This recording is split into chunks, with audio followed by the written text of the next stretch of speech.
आज हम लोग बात कर रहे हैं। आज मेडिसिन देखते हैं कैलीकार्प की। कैलीकार्प के बारे में आज डिस्कस करेंगे। कैलीकार्प को कैसे समझा जाए और कैलीकार्प को एक एसेंस कैलीकार्प का क्या हो सकता है, और कैलीकार्प का पेशेंट अगर हमारे पास आता है तो हम कैसे उस कैलीकार्प को समझ सकते हैं कि ये एक कैलीकार्प का पेशेंट है। तो एक कोशिश कर रहे हैं कैलीकार्प को डिफाइन करने का। तो सबसे पहले हम बात करते हैं। केंट में लिखे हुए हैं केंट साहब कि कैलीकार्प पेशेंट बहुत डिस्टिंक्टिव होता है। बहुत ज्यादा मतलब ऐसा पेशेंट होता है कि मतलब विथ होल्ड इन्फॉर्मेशन रहता है इसका। हम बेसिकली उनको क्लियर करने में बहुत टाइम लगता है। मतलब काफी कंफ्यूजिंग रेमेडी है इसको। केंट साहब उसको बोले हैं, काफी कंफ्यूज करता है ये पेशेंट। तो आज एक कोशिश करते हैं, ट्राई करते हैं कैलीकार्प को लेके। कैलीकार्प सबसे पहले हम देखें तो वर्ड वाइज हम हर टाइम डिफाइन करते हैं कि कोशिश करते हैं कि एक वर्ड से किसी भी मेडिसिन को डिफाइन करें और एक वर्ड से लेके चले। तो आज देखते हैं कैलीकार्प को। सबसे पहले तो कैलीकार्प की अगर बात करें तो सबसे पहले हम देखते हैं डॉगमेटिक। एक वर्ड टर्म है डॉगमेटिक। डॉगमेटिक पहला वर्ड वर्ड कैलीकार्प में आता है डॉगमेटिक। और अब दूसरा वर्ड की बात करते हैं तो ड्यूटी बॉन्ड। ड्यूटी बॉन्ड अगर, और तीसरी की बात करें रिजिड डिग्री।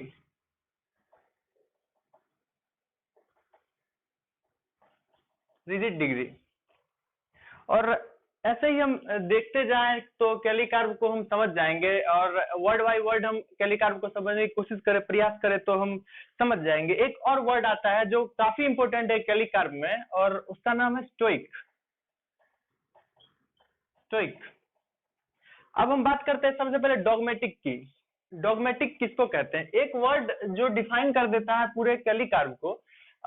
एक वर्ड जो डिफाइन कर देगा एक पर्सनैलिटी को। तो सबसे पहले हम बात करते हैं डॉगमेटिक। डॉगमेटिक मतलब होता क्या है? मेन डॉगमेटिक का मतलब क्या होता है? क्यों कैलीकार्प में डॉगमेटिक बोला गया है? डॉगमेटिक वर्ड क्यों यूज किया गया है? तो डॉगमेटिक सबसे पहले जो भी बोला बहुत सही बोला, कट्टर। कट्टर। डॉगमेटिक का मतलब होता है कट्टर। जैसे कहते हैं ना कि कट्टर हिंदू, कट्टर मुस्लिम, मतलब कट्टर। कट्टर इन द सेंस कि जैसे कि किसी एक इंसान को लगता है कि क्या सही है क्या गलत है, तो बस एक आइडिया, हर एक आइडिया को ब्लैक एंड व्हाइट में डिवाइड कर देता है। मतलब ये सही है, ये गलत है, ये अच्छा है, ये बुरा है, ये ब्लैक है, ये व्हाइट है। इस आइडिया को कट्टर कहते हैं, कट्टरवादी कहते हैं। जैसे कि कोई अगर हिंदू रहता है या कोई अगर मुस्लिम है, तो उसको ना अपने धर्म को लेके एक ना, मतलब बहुत से लोगों को ना, मतलब डॉगमेटिकली उस चीज को देखते हैं, बहुत कट्टरता से उस चीज को देखते हैं कि नहीं, हम एक हिंदू है तो हम एक मुस्लिम है। तो उन दोनों के बीच ना एक कट्टर वर्ड का यूज हमेशा करते हैं कि कट्टर हिंदू है या कट्टर मुस्लिम। मतलब कि वो किसी भी चीज को, हिंदुत्व के अलावा किसी भी चीज को नहीं देखेगा। अगर कोई मुस्लिम है तो वो मुस्लिम वाले किसी भी चीज के अलावा किसी और चीज को नहीं देखेगा, किसी और चीज को समझने का प्रयास नहीं करेगा। तो वही वर्ड, वही चीज यहाँ पे होता है डॉगमेटिक। तो वही वर्ड यहाँ पे यूज हुआ है। डॉगमेटिक का जो मतलब है कि कट्टर, किसी भी चीज को लेके कट्टर। कट्टर मतलब क्या? इनफ्लेक्सिबल। वो मुड़ेगा नहीं, हटेगा नहीं, मतलब एक रिजिड डिग्री में वो अड़ा रहेगा। जो उसको लगता है जो सही है, जो गलत है, जो अच्छा है, वो उसका जो आइडिया है, उस आइडिया को लेके हमेशा वो खड़ा रहेगा, उस आइडिया को लेके हमेशा वो अडिग रहेगा। तो उसी वर्ड को यहाँ पे यूज किया गया है डॉगमेटिक वर्ड में।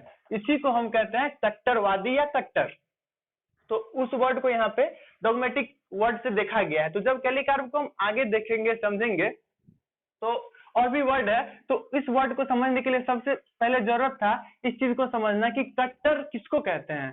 कट्टर का सेंस इसमें क्या है? क्यों कैलीकार्प को कट्टर बोला गया है? कट्टर इसलिए बोला गया है क्योंकि उसका जो एक रूटीन होता है, जो कैलीकार्प पेशेंट का एक आइडिया होता है, वो फिक्स्ड होता है। ठीक है, एक रूटीन ओरिएंटेड इंसान होता है। एक आइडिया पहले हम दे रहे हैं बेसिकली। एक रूटीन ओरिएंटेड इंसान होता है, उसको जो लगता है उसके अकॉर्डिंग जो है वो उस चीज को फॉलो करता है, और उस चीज से कभी हटता नहीं है, अलग नहीं होता है। तो उसका जो एक अपना लाइफ स्टाइल है, अपना जो एक क्या कहते हैं रूटीन है, उस रूटीन को वो हमेशा फॉलो करता है। तो उस चीजों में वो कभी किसी चीज को, रूल को तोड़ नहीं सकता है, कभी किसी चीज को ब्रेक नहीं करेगा। तो वो जो इनफ्लेक्सिबल डिग्री है उसके अंदर, उसी को यहाँ पे डिफाइन करने के लिए इस वर्ड का यूज हुआ, और इसीलिए इसका हिंदी मतलब हम कट्टर बोल रहे हैं। ठीक है। तो डॉगमेटिक सबको समझ में आ गया होगा, डॉगमेटिक पे हमको नहीं लगता है कि और कुछ बोलने का जरूरत होगा। और दूसरा एक वर्ड आया ड्यूटी बॉन्ड। ड्यूटी बॉन्ड, सबसे पहली बात तो ड्यूटी बॉन्ड मतलब क्या होता है? ड्यूटी बॉन्ड का अगर हिंदी मीनिंग हम बोलेंगे कि एक लाइन में ड्यूटी बॉन्ड मतलब क्या होता है, तो क्या हो सकता है ड्यूटी बॉन्ड मतलब? ड्यूटी बॉन्ड मतलब होता है कर्तव्यनिष्ठ।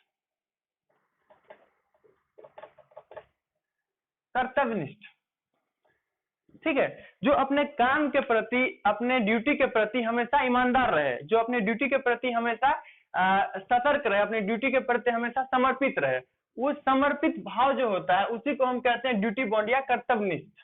ठीक है, तो ये वर्ड यहाँ पे ड्यूटी बॉन्ड का यूज किस लिए हुआ और ड्यूटी बॉन्ड से डॉगमेटिक वर्ड का मतलब क्या है, इस चीज को थोड़ा समझना पड़ेगा।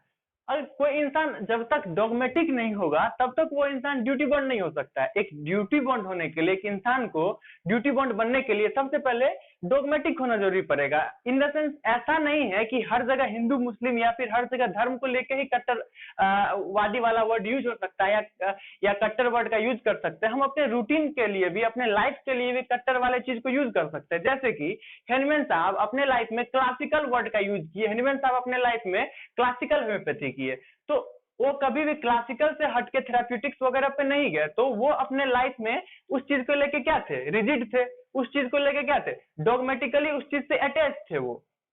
तो कहने का मतलब ये है कि जब कोई भी इंसान जब तक कट्टर नहीं बनेगा तो अपने रूटीन को, अपने ड्यूटी को फॉलो नहीं कर सकता है, ड्यूटी को पूरा नहीं कर सकता है। तो ड्यूटी को पूरा करने के लिए सबसे पहले क्या बनना पड़ेगा, कट्टर बनना पड़ेगा। तो जब तक इंसान कट्टर नहीं बनेगा तो वो ड्यूटी बॉन्ड नहीं हो सकता है। इसीलिए डॉगमेटिक वर्ड को सबसे पहले हमको समझाना पड़ा। और दूसरा जो वर्ड आता है ड्यूटी बॉन्ड, तो ड्यूटी बॉन्ड मतलब क्या? Duty bond in the sense हम क्या समझते हैं? बेसिकली हम समझते हैं कि जो रूटीन ओरिएंटेड हो, जो अपने कर्तव्य काम को लेके करे, जो अपने जॉब को लेके मतलब सिंसियर रहे, अपने जॉब को लेके रूटीन ओरिएंटेड रहे, उसको बेसिकली हम समझते हैं रूटीन ओरिएंटेड या फिर ड्यूटी बॉन्ड। तो ड्यूटी बॉन्ड किस किस चीज को हम कह सकते हैं? ड्यूटी बॉन्ड का मतलब क्या होता है? बेसिकली हम ड्यूटी बॉन्ड को सबसे पहले समझेंगे कि ड्यूटी बॉन्ड क्या होता है। तो कोई बताएगा ड्यूटी बॉन्ड मतलब क्या होता है? किसी को समझ में है ड्यूटी बॉन्ड किसको कहते हैं? कोई एक आइडिया बता सकता है ड्यूटी बॉन्ड का? डॉगमेटिक वाली चीज को हम हटा दे रहे हैं अभी।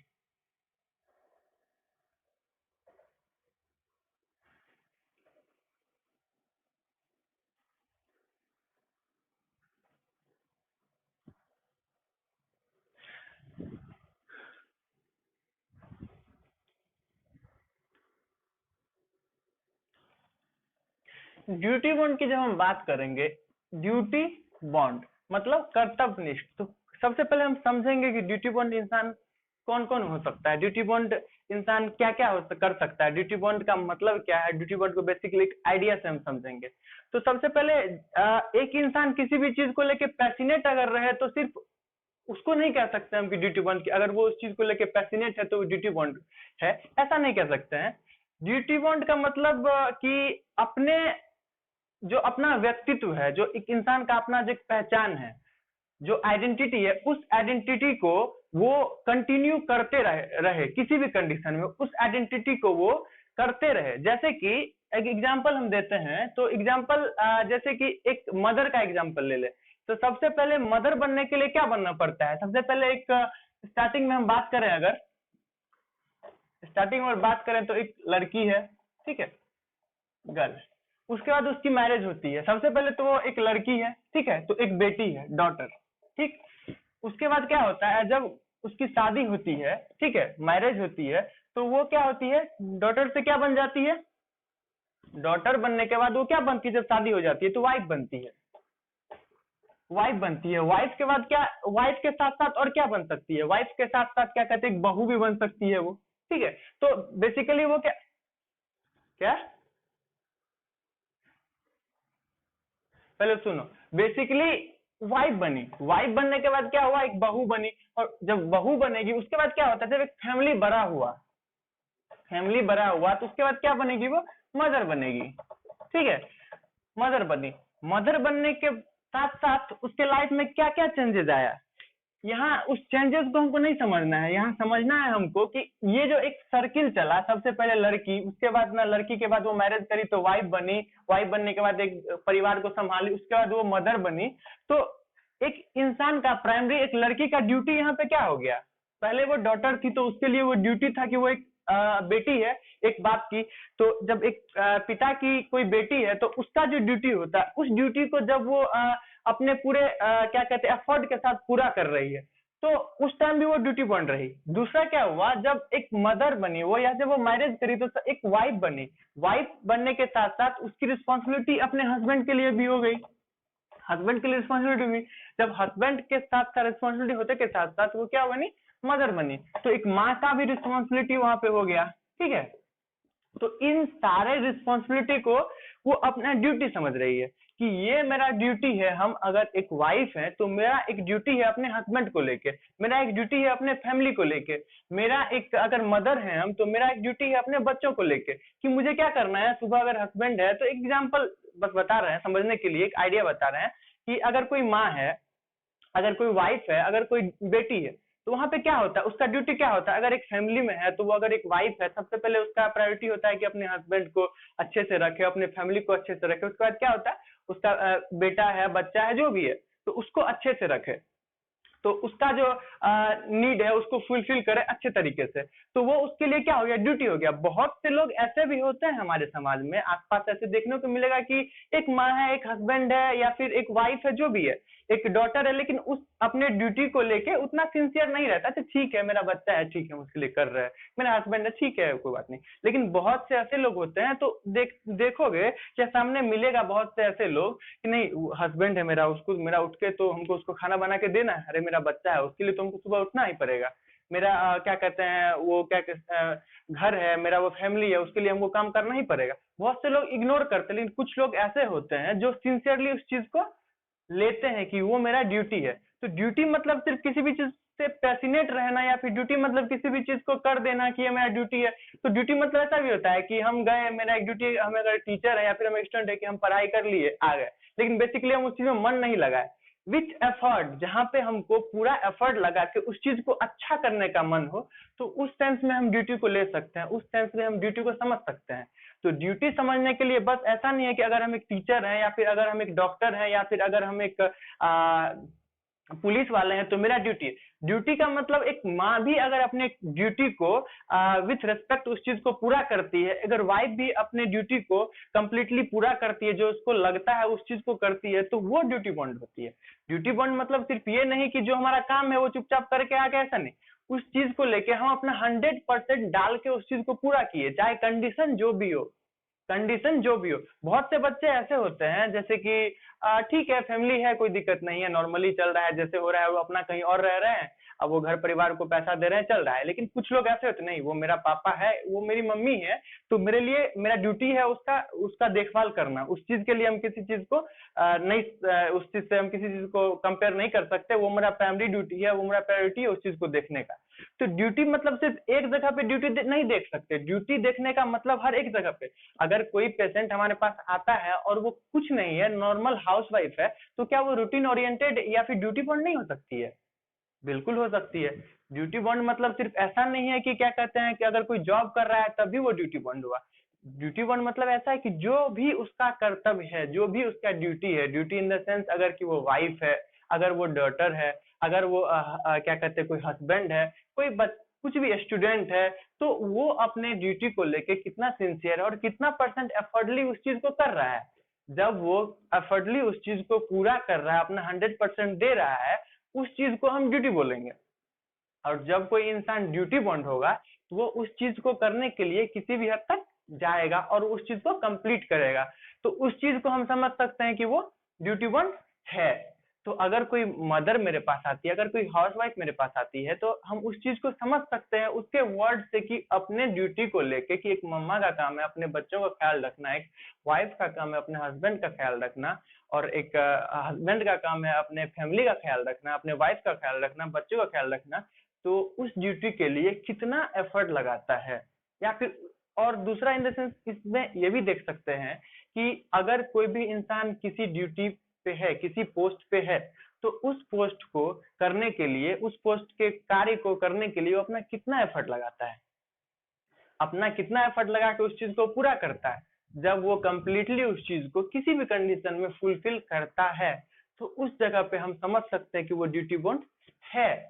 हम एक आइडिया लगा सकते हैं कि वो ड्यूटी बॉन्ड है। ड्यूटी बॉन्ड देखने का तरीका बदलना पड़ेगा हम लोगों को। सिर्फ एक तरह से हम ड्यूटी बॉन्ड नहीं देख सकते हैं कि कोई अगर जॉब में है तभी वो ड्यूटी बॉन्ड हो सकता है, अगर कोई हाउस वाइफ है तो वो भी ड्यूटी बॉन्ड हो सकती है। तो उस चीज को समझने के लिए हम आगे फिर इस बात पे डिस्कस करेंगे, कैसे उस चीज को समझ सकें, उस चीज का एक आइडिया कैसे मिलेगा। कोई पेशेंट अगर मेरे पास आता है तो कैसे समझेंगे कि ड्यूटी बॉन्ड है या नहीं है। तो इन चीजों के लिए एक आइडिया सबसे पहले क्या होनी चाहिए कि ड्यूटी बॉन्ड क्या होता है। तो इसीलिए हम सबसे पहले आपको सुनाए कि ड्यूटी बॉन्ड के बारे में, कि ड्यूटी बॉन्ड क्या है। तो आप लोग को समझ में आया कि ड्यूटी बॉन्ड क्या है? ड्यूटी बॉन्ड में कोई दिक्कत? हेलो, ड्यूटी बॉन्ड समझ में आ गया सबको? हेलो,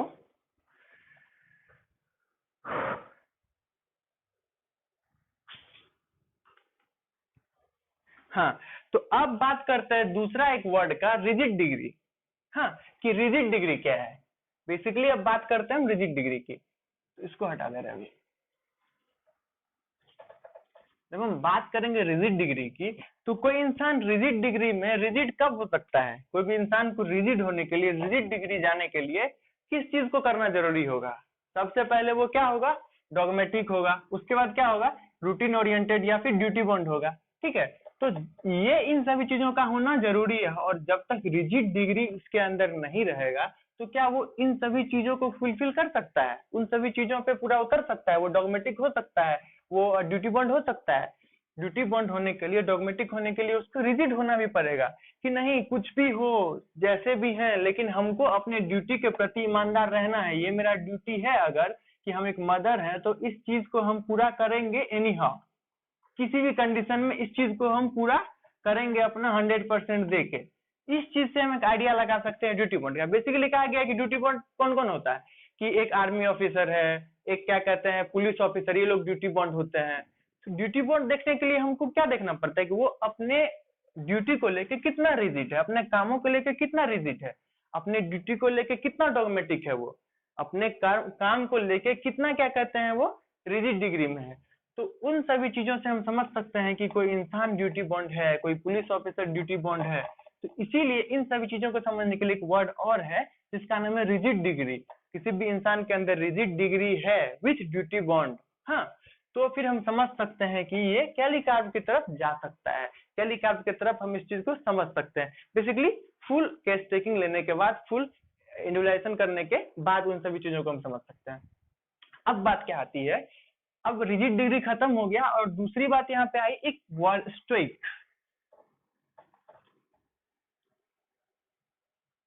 एक वर्ड आया स्टोइक। स्टोइक, स्टोइक वर्ड क्या होता है? What stoic? स्टोइक वर्ड किसको कहते हैं? स्टोइक,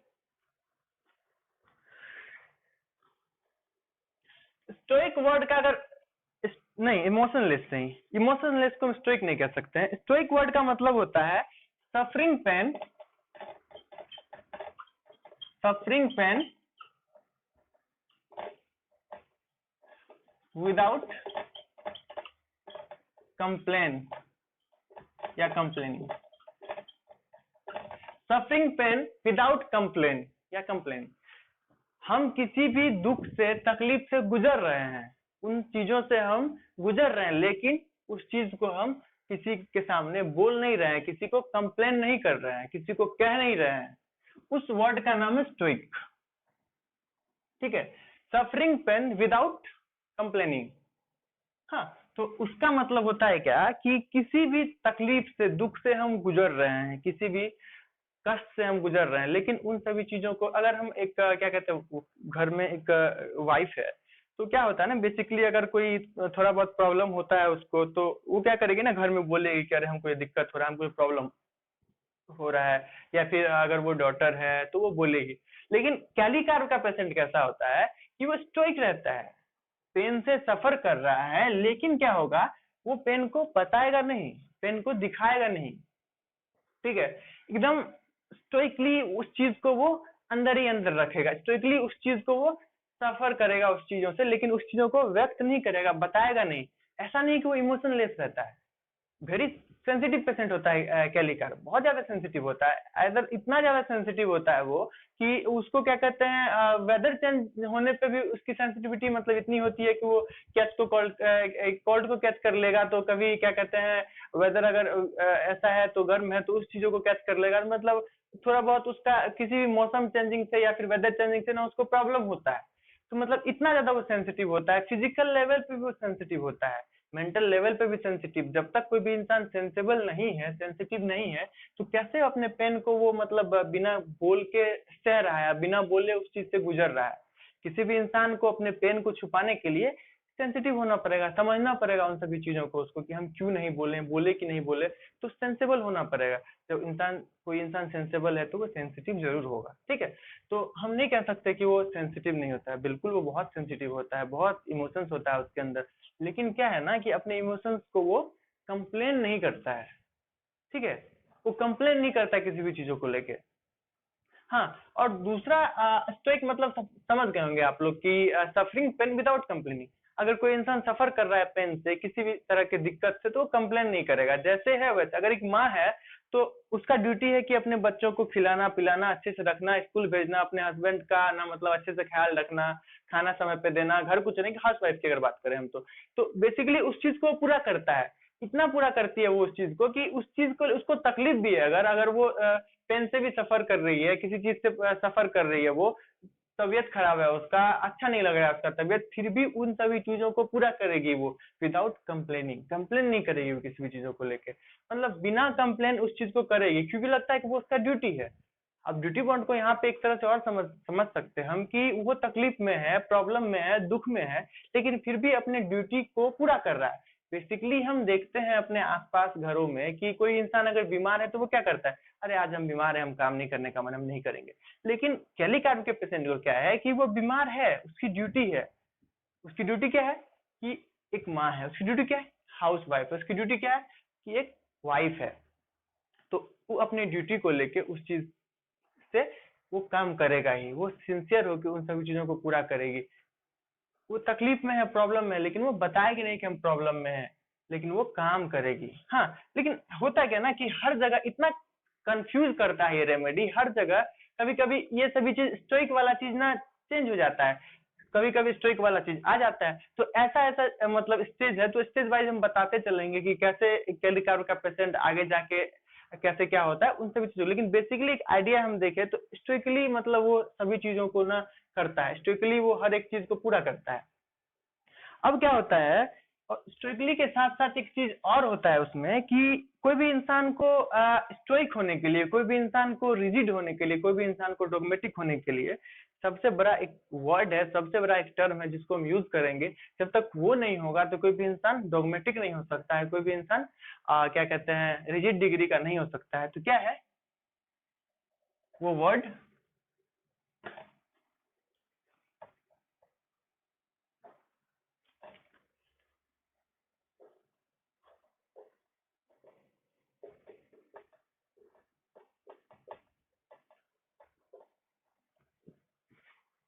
इतना ज्यादा कंट्रोल होता है उसके माइंड पे, इतना ज्यादा अपने माइंड पे उसका कंट्रोल होता है, अपने इमोशंस पे कंट्रोल होता है कि उसको हम ना आयरन माइंडेड भी कह सकते हैं, ठीक है। आयरन माइंड मतलब इतना आयरन जैसा कंट्रोल उसके माइंड पे, मतलब कि उसको लग रहा है कि नहीं ये नहीं करना चाहिए, नहीं बोलेगा कि नहीं। तो एक वर्ड और है, और बेसिकली उस चीज को जब कोई इंसान स्टोइक हो जाएगा, स्टोइकली किसी चीज को अपने आप में वो लेगा, तो क्या होगा, with hold information, withhold information,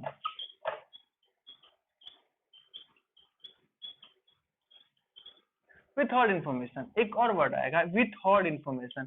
अपने इंफॉर्मेशन को वो होल्ड करके रखेगी, अपने चीजों को वो बताएगी नहीं, रिजिड रहेगी, अपने चीजों को वो व्यक्त नहीं करेगी। अगर कैली कार्प का पेशेंट हमारे पास आता है तो काफी समय लगता है उन चीजों को समझने के लिए, उसके कैरेक्टर को समझने, क्योंकि वो अपने फीलिंग को, अपने एक्सप्रेशन को सामने नहीं रखेगी।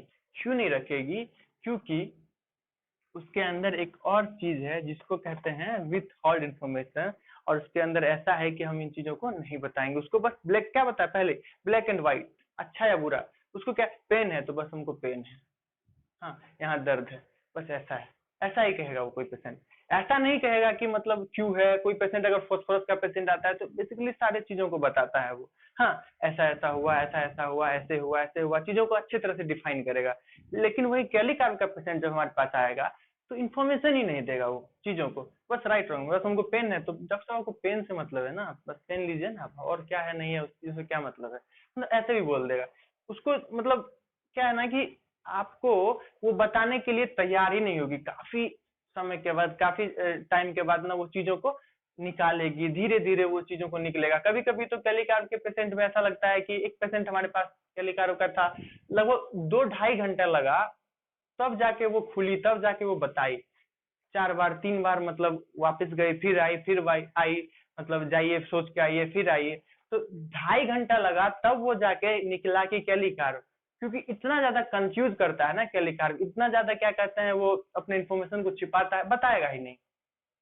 हाँ, तो इसीलिए हनुमान साहब, ये केंट साहब ना अपने केंट लेक्चर में लिखे हैं कि बहुत ज्यादा क्या कहते हैं ना डिस्टिंक्टिव पर्सनालिटी है कैलिकार्प का, और मतलब इन्फॉर्मेशन तो बिल्कुल नहीं देगा आपको, और बहुत कंफ्यूज करता है। हाँ, बहुत ज्यादा कंफ्यूज करता है, और बहुत कॉम्प्लेक्स रेमेडी है। हाँ, पेशेंट भी कॉम्प्लेक्स होता है और रेमेडी भी कॉम्प्लेक्स होता है। और बेसिकली इसका मतलब फिजिकल इलनेस देखेंगे ना, इसका मतलब बेसिकली फ्लाई करेगा एक जगह से दूसरे जगह, पेन भी रहेगा ना तो फ्लाई करेगा, रेडिएट करेगा। हाँ, अगर यहाँ पे पेन है, अगर यहाँ पे पेन है तो यहाँ से कहीं और चला गया, नीचे आ गया, मतलब डाउनवर्ड अपवर्ड ऐसा होते रहता है कैलिकार्प के पेशेंट में। कैलिकार्प का पेन जो होता है ना, मूव मूव करते रहता है, मूवेबल होता है, कभी यहाँ है तो कभी वहां है, तो कभी ऊपर कभी नीचे, कभी डाउनवर्ड कभी अपवर्ड, ऐसा होते रहता है।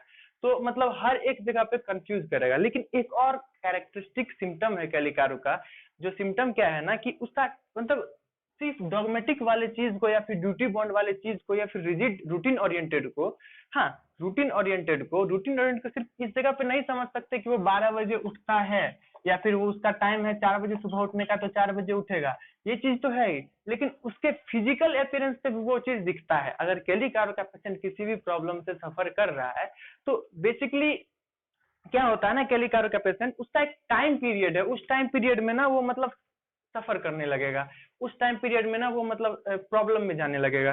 तो बेसिकली वो टाइम पीरियड है कैलिकार्प का कि उतने बजे से लेके उतने बजे तक वो प्रॉब्लम में जाएगा। क्या है ना, बेसिकली टाइम पीरियड उसका फिक्स डिग्री है वो टाइम का, 2 से 3, हाँ 4 से 5, मतलब ऐसा 2 से लेके 5 बजे के बीच, ठीक है, 2 से 5 बजे के बीच इसका प्रॉब्लम बढ़ेगा, 2 से 5 बजे के बीच इसका प्रॉब्लम बढ़ेगा, एग्रावेट होगा। ये भी एक फिक्स डिग्री में है, ये भी एक रिजिड डिग्री में, नाइट एग्रावेशन है लेकिन एक टाइम पीरियड के साथ। टाइम पीरियड क्या है, 2 से 5, बेसिकली 2 से 3, 3 से 4, 4 से 5 ऐसे है, लेकिन इस चीज को हम समझ सकते हैं सिंपली कि 2 से 5 हाँ रात की बात करें, एम की बात करें, ठीक है, तो इतने बजे में उसका प्रॉब्लम बढ़ेगा ही बढ़ेगा, मतलब ऐसा है 2 से 5 बजे के बीच उसका प्रॉब्लम बढ़ जाएगा। वो भी रिजिड डिग्री में है कि इतने बजे प्रॉब्लम आना ही आना है, इतने बजे प्रॉब्लम रहना ही रहना है। इतना ज्यादा रूटीन ओरिएंटेड इंसान है कि उसका फिजिकल लेवल पे पेन भी रूटीन ओरिएंटेड हो गया है। पेन भी क्या हो गया है ना कि अपनी ड्यूटी के प्रति, मतलब जैसा उसका ड्यूटी है, पेन का भी अपना ड्यूटी है कि नहीं, हम 5 बजे मेरा टाइम है, 2 से 5 बजे के बीच हम आएंगे ही उतने बजे, हाँ 2 से 5 बजे हम रहेंगे ही रहेंगे। तो ऐसा हो गया है उसका, ऐसा क्या कहते हैं सिस्टम हो गया है एक कैलिकार्प का, ठीक है। तो बेसिकली ये एक आइडिया है कैलिकार्प के पेशेंट का, बेसिकली ये आइडिया है कैलिकार्प के एसेंस का, हम ऐसे समझ सकते हैं कि कैलिकार्प का पेशेंट। अब आगे जब हम देखते हैं तो और धीरे धीरे जब हम चीजों को समझने लगेंगे तो समझते हैं हम जब आगे, तो क्या होता है ना, कैलिकार्प का पेशेंट कभी कभी ऐसे भी देखने को मिलते हैं, इतना ज्यादा ड्यूटी बॉन्ड रहता है, इतना ज्यादा रूटीन ओरिएंटेड रहता है, इतना ज्यादा डॉगमेटिक रहता है कि उसको लगता है कि किसी किसी को देखोगे ना ऐसा लगेगा मेरा पति परमेश्वर है ना, ऐसे बेसिकली कॉन्सेप्ट होता है पति परमेश्वर वाला, पति परमेश्वर वाला। तो अगर कोई मेरा पति है, हस्बैंड है,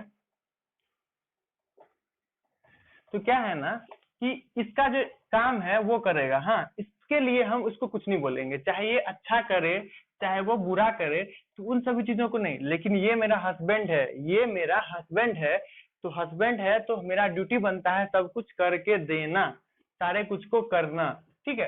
तो उन सारे चीजों को करने के लिए वाइफ का ड्यूटी क्या होता है, अगर कोई वाइफ अपने पति को परमेश्वर मानेगी, पति उसका गॉड है, ऐसा मतलब अगर उसके दिमाग में है, उसके लिए वो ड्यूटी है, अपना हस्बैंड उसका ड्यूटी है, तो पति अच्छा रहे बुरा रहे कुछ भी रहे, उसको वो अपना काम करते रहेगी स्टोइकली। सफर कर रही है दुख से तकलीफ से, लेकिन वो बताएगी नहीं, कंप्लेन नहीं करेगी, लेकिन उसका जो ड्यूटी है तो ड्यूटी वो अपना पूरा करते रहेगी। ठीक है, तो कभी कभी कैली कार्बो के पेशेंट में ऐसा भी देखा गया है कि मतलब इतना ज्यादा वो ड्यूटी बॉन्ड है, इतना ज्यादा क्या कहते हैं डोगमेटिक है वो इंसान, या फिर वो वाइफ की अपने हस्बैंड का एडल्ट्रस बिहेवियर जो भी है, कि कोई हस्बैंड है और कहीं और उसका कोई रिलेशन है, या फिर कोई और कहीं पे कहीं और इंगेज है, एक्स्ट्रा मैरिटल अफेयर है किसी हस्बैंड का, तो उस टाइम भी वो पलट के जवाब नहीं देगी, चीजों को पलट के नहीं बोलेगी, चीजों को नहीं बोलेगी कि आप अगर ऐसा है, आप गलती कर रहे हैं तो ये काम क्यों कर रहे हैं। अगर हम आपकी वाइफ है तो आपकी प्रायोरिटी होती है कि हमको प्रायोरिटी देना, तो इसका मतलब ऐसा नहीं कि आप किसी और के पास जाओगे या फिर किसी और से आप मतलब रखोगे, लेकिन यहाँ पे है कि इस चीज को जानते हुए भी साइलेंटली अपने पेन से सफर करेगी, लेकिन उस चीज को वो बोलेगी नहीं कि आप ऐसा क्यों करते हैं। हस्बैंड के एडल्ट्रस बिहेवियर को वो एक्सेप्ट कर लेती है, हस्बैंड के एडल्ट्रस बिहेवियर को भी वो नहीं बोलती है, अपने हस्बैंड से कंप्लेन नहीं करती कि आपने ये गलत करा या फिर आपने ये सही करा, कुछ भी नहीं। उसको लगता है कि हम मेरा ये ड्यूटी है, मेरा एक काम है, सबसे पहले अगर हम वाइफ हैं तो मेरा एक काम है अपने हस्बैंड को देखना, हस्बैंड कुछ भी करे, अच्छा हो बुरा हो उससे मतलब नहीं, लेकिन हम उस चीज को ड्यूटी करेंगे, उस चीज का ड्यूटी करेंगे कि वो एक हस्बैंड है। तो और स्ट्रिक्टली इसीलिए हम स्ट्रिक्टली वर्ड को डिफाइन किए कि स्ट्रिक्टली कि साइलेंटली वो हर एक दर्द को, हर एक चीज को सह रही है। कितना वो एक इंसान के अंदर कितना ज्यादा उसके माइंड पे उसका कंट्रोल होगा, उसके इमोशंस पे उसका कंट्रोल होगा, बेसिकली समझा जाए कि एक हस्बैंड के एडल्ट्रस बिहेवियर को भी वो एक्सेप्ट